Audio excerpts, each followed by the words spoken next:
Hi everyone, Stuart here. Thank you for joining again and welcome to class. So as we start to set up the room, the most important prop that we need today is simply to have something comfortable to rest underneath your knee. Now I'm going to use a yoga knee pad, but you can also use a rolled blanket.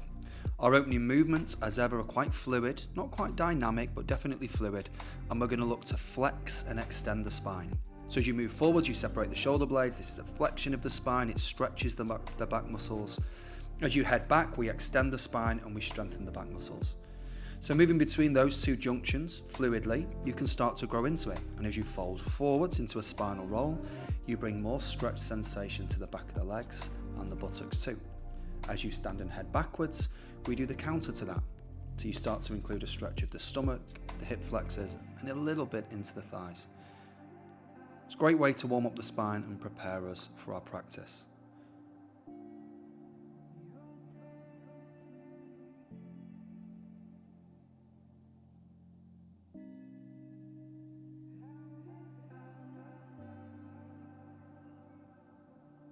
Let's come into a second practice. These are side flexions or side bends. Very similar in the fact that we're looking to create some rhythm and movement. Let's warm the body up and create a little more circulation. So here, side bending from one side to the other. If you want to start to layer in the breath now, that's a great technique too. So we inhale to the right and we exhale to the left.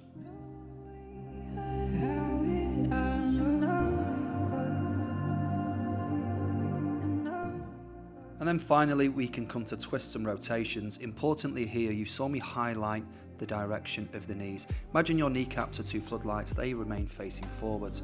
So your twist, your rotation comes from the waist, not from the knees and not from the hips. From the hips down to the feet, stays pretty rooted and grounded. There's a little bit of movement there, but not all that much.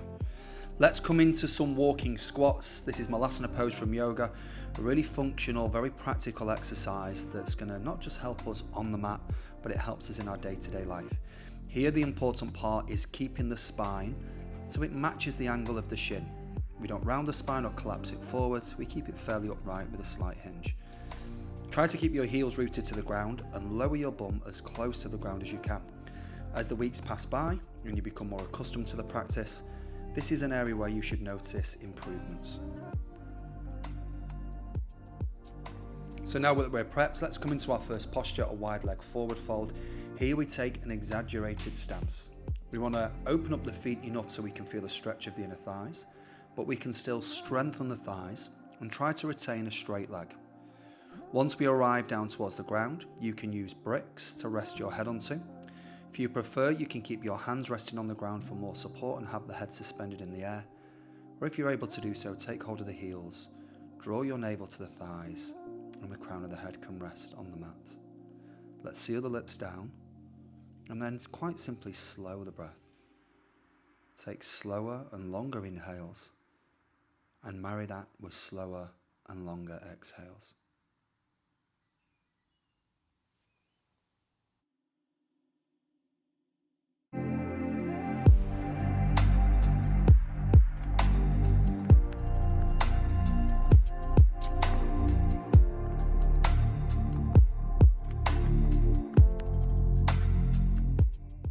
As we take the final breath, come out of the posture, hands first of all to the mat, then to the hips, strengthen the thighs before you hinge and stand. Well done.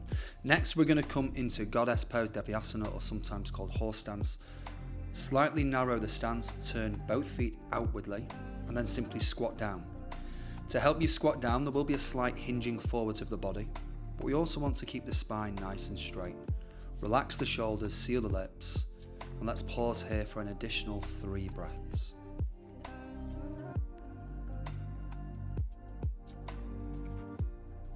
Coming out of the posture, let's now come to Trikonasana triangle pose. So if you mirror me, I'm going to reach over the left side, but you head to your right. Strengthen both thighs. You can keep your right hand suspended in the air, or as I'm doing, you can bring in a yoga brick. Here, importantly, we want to strengthen both thighs and support the knees, but then notice the stretch across that left side of your body. Seal the lips. Let's have the breath to be consistent and slow.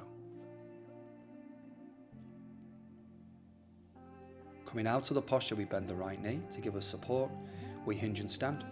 Then we turn the feet in the opposite direction. Left foot turns forwards, right foot turns in just past 90 degrees.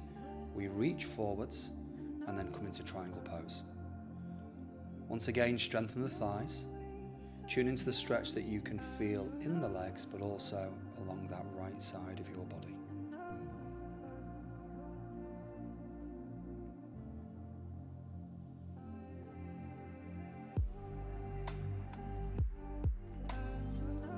Once again, to come out of the posture, bend the left knee, hinge and stand. Well done. Next, let's come to extended side angle pose. For this posture, let's take a longer stance. It will give us a little more space. Bend your right knee, sit it over the right ankle, and as you reach forwards, the body suspends itself in the air. Importantly here, let's tune into the alignment of your right knee. Keep it outside the big toe, because this will help create more support and strength in the hips, specifically the buttocks. Here, we soften the breath, but we look to develop a little more strength now. Pressing into your right heel to hinge back up, we come to Warrior Two. In Warrior Two, we assume the same position with our legs, but notice how my heart is sat directly over the hips. Arms are in alignment with one another. And again, using the strength of the posture, I can feel much more sensation now within that right side. Extend the leg fully, and then we change sides. So we turn towards the left leg, pointing the toes away from the body. We hinge forwards, and again, the left arm here is suspended off the ground and in front of the left leg. Tune into the strength of both thighs and specifically strengthen your right leg, the straight leg. Seal the lips down.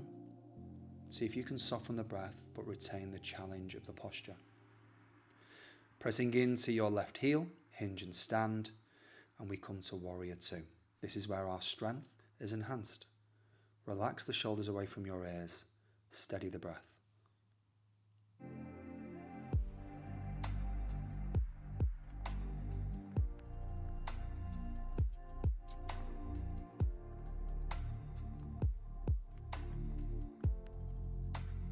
Pressing into the left heel, we stand. Let's come to our final strong or strength posture. We're going to come into a squat pose, chair pose. So here, it's important that we find the alignment of the feet. As best as you can, have the toes to face forwards, inner arches raised, and both knees wider than the big toes. Back remains straight, and ideally, the line and angle of your shin is reflected by the angle of the spine. Seal the lips down, let's take our final breath, and then we stand. So for our next posture, this is where we need the additional props. Let's bring in a blanket or a knee pad. We're going to step the right foot forwards. It's going to be the left knee down onto the pad and then tune into the hips here. I want you to learn how to tilt the hips forwards and tilt them back. In this posture, we want the tailbone descending down to the ground, pubic bone lifting up at the front, and so there's much more sensation across the top of your left thigh. Left hand comes up and we reach over to the right. Draw your awareness to the front of that left hip. Breathe steady.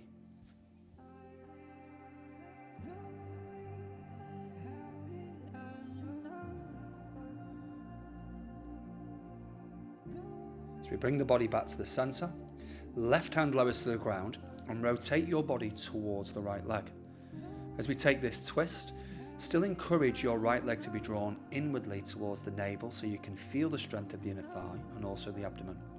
And twist and rotate your body as much as you feel you can.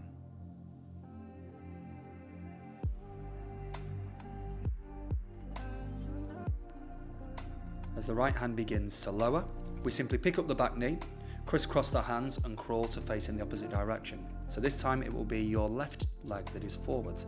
Tilt the hips again, and we're looking to tuck the tailbone under, lift the pubic bone up at the front. Importantly, focus on creating more sensation at the top of your right thigh and hip. With the right hand reaching up over to the left side, you can enhance the sensation across the side body too.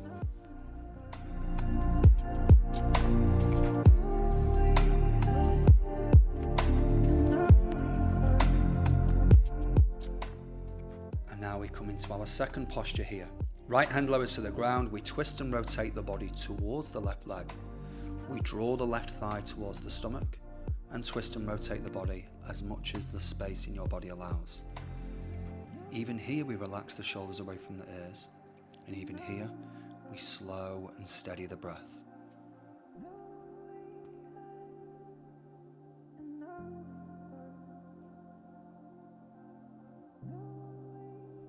As the left hand lowers, we once again crisscross our hands back to the centre. And now we're going to bring in either the blanket or again the knee pad can be used here for our side planks. Two variations of the practice that we're going to include in today's class. So we bend the knees, try to create a straight line from your knees, your hips and your shoulder. We lift the hips as high as we can and then we lower them down. Here I want you to give more attention to the underside of the body. You may feel it across the side body, but also into the back. This area is really important for supporting and strengthening the back and improvement movement in and around the hips. For this second variation, we're also going to lift the leg on top into the air. So in my case, I'm pressing down into the bottom leg and I'm lifting the knee as high as I can. This means I'm getting a little more strength into the glute and the buttock area. After our 5 reps of both variations, we change sides. Lower down to the elbow and forearm once again. Keep the knees bent, have the hips forwards. One straight line from your knees, your hips to your shoulders. We lower the body and we lift the body as high as you can. Lower the body and lift the body. Once again, tune into the side body, the underside. And after completing the first 5 reps, we have the addition of lifting the leg on top. So as we lift, the knee travels up too. Importantly here, still anchoring down into the forearm and the knee that is placed against the mat.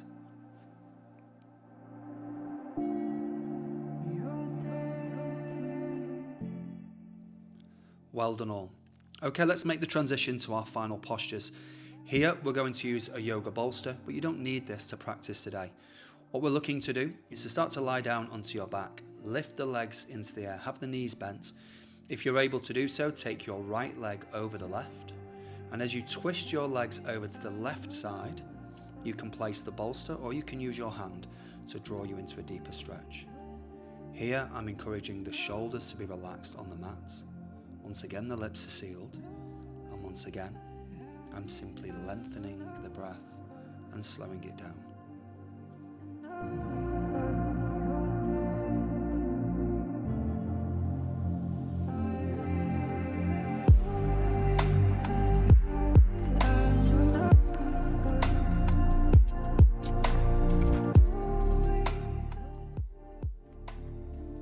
Taking our final exhale.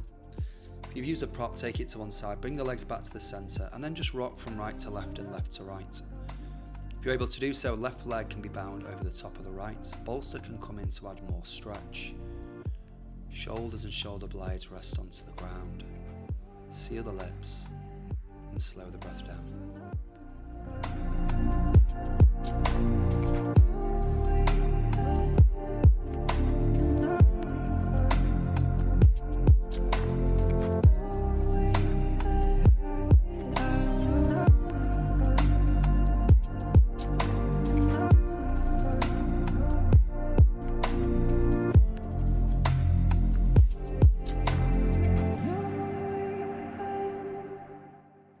Once again, as we come out of the posture, let's take the props to one side.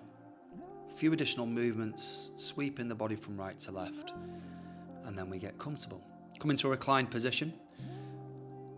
Allow the body to relax, find the fleshy part of the abdomen, and then work the hands up to that lower rib cage area.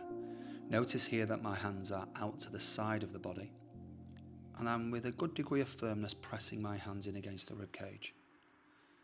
Seal the lips down, close your eyes if you can, and slowly breathe into your hands and out of your hands. As you continue to do this and create this hypnotic rhythm, your mind will steady, the body re-regulates and relax.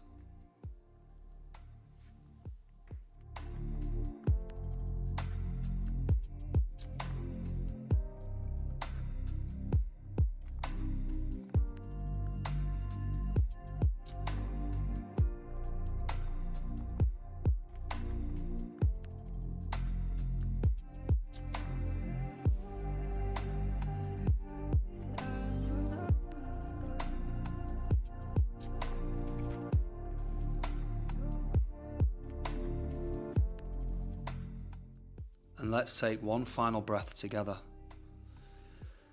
And after the exhale, let's bring our practice to a close. Well done today. Thank you for joining me. I will see you on the mat again soon. Well done.